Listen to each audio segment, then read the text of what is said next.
स्वागत है आपका फिर से हवेली एक रहस्य के अगले और अंतिम एपिसोड में। जयेश ने मनोहर से डरते हुए पूछा कि क्या आप मर चुके हो? ये सुनकर मनोहर एक डरावनी आवाज में बोला, या आपको मेरी बातें सच नहीं लगती क्या मालिक? जयेश ने डरते हुए बोला, नहीं नहीं, क्यों नहीं, यकीन है। वो डर से बुरी तरह कांप रहा था कि तभी मनोहर जोर जोर से हंसने लगा और बोला, क्या मालिक, आप भी फालतू का डरते हैं। अरे मैं एक जीता जाता इंसान ही हूं। ये सुनकर जयेश की जान में जान आई। फिर मनोहर ने कहा, चलिए मालिक, कमरे में चलते हैं।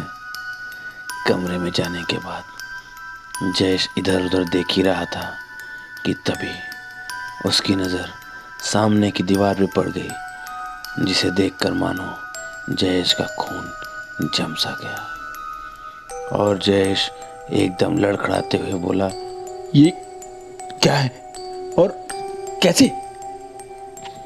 जयेश ने सामने वाली दीवार पर खुद की फोटो देखी थी जिस पर हार चढ़ा हुआ था। उसने मनोहर से पूछा, ये मेरी तस्वीर पर हार क्यों है और मेरी तस्वीर यहाँ कैसे आई? तब मनोहर ने जयेश को बताया, ये फोटो आपकी नहीं, इस हवेली के मालिक यानी आपके दादाजी की है। जयेश ने पूछा, इनके साथ क्या हुआ था और मुझे उनकी कोई चीज याद क्यों नहीं? मनोहर ने बताया कि आपके दादा यहाँ के बहुत बड़े और भले आदमी थे, हमेशा दूसरों का भला करने वाले, अपना सब कुछ दूसरों को देते रहते थे और ये सब उनके घर में उनके साथ रहने वाले सेवक को बहुत चुभती थी। वो हमेशा उनके दान और दूसरों के प्रति किए कामों से जलता रहता था। एक दिन उन्होंने अपने पोते यानी आपके पहले जन्मदिवस पर भव्य भोज का आयोजन किया, पर वो सेवक इन सब चीजों से इतना जल रहा था कि उसे ये सब देखा ही नहीं गया और उसने खाने में जहर मिला दिया, जिससे वहाँ शुरू में खाना खा रहे कुछ लोगों की मौत हो गई। और इस घटना को लोगों ने बताया।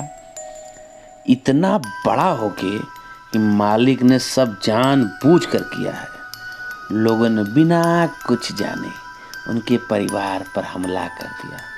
लोगों के लिए इतना करने के बाद भी एक अफवाह के चलते ये सब होता देख बड़े मालिक बहुत दुखी हुए और उनके सामने ही उनके घर के लोगों को मार दिया गया। बस उनके पोते को उनके यहाँ काम करने वाले रसोइया लेकर भाग गया। ये सब देख बड़े साहब ने बड़े दुखी मन से प्रतिज्ञा ली और कहा कि जब तक ये सब करने वाले और आज की सच्चाई लोगों को नहीं पता चलेगी, वो अफवाह फैलाने वाला प्रायश्चित नहीं करता, तब तक उनकी आत्मा गांव में ही बसी रहेगी।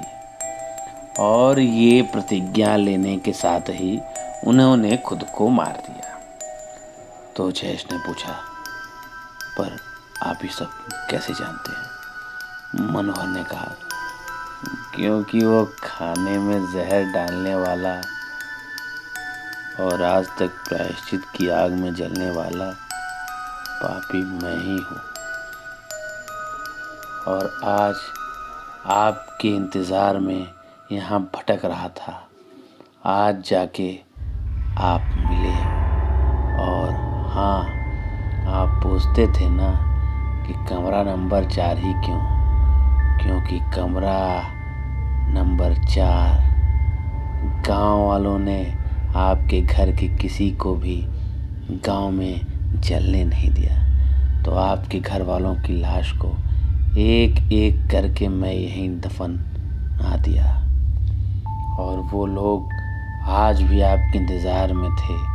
अब आप आ गए और अब आपके सब सच जानने के बाद सबको मुक्ति मिल जाएगी, आपके घर वालों को भी और मुझे भी। और मैं इस अपराध के लिए आपसे क्षमा मांगता हूँ। इतना कहते हुए मनोहर कहीं अचानक से जैसे गायब सा हो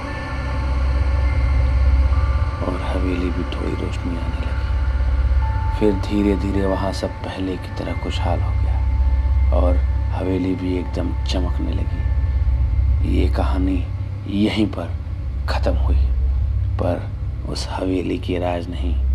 चलिए जल्द मिलते हैं एक नई कहानी के साथ नए एपिसोड्स में। तब तक के लिए धन्यवाद मालिक।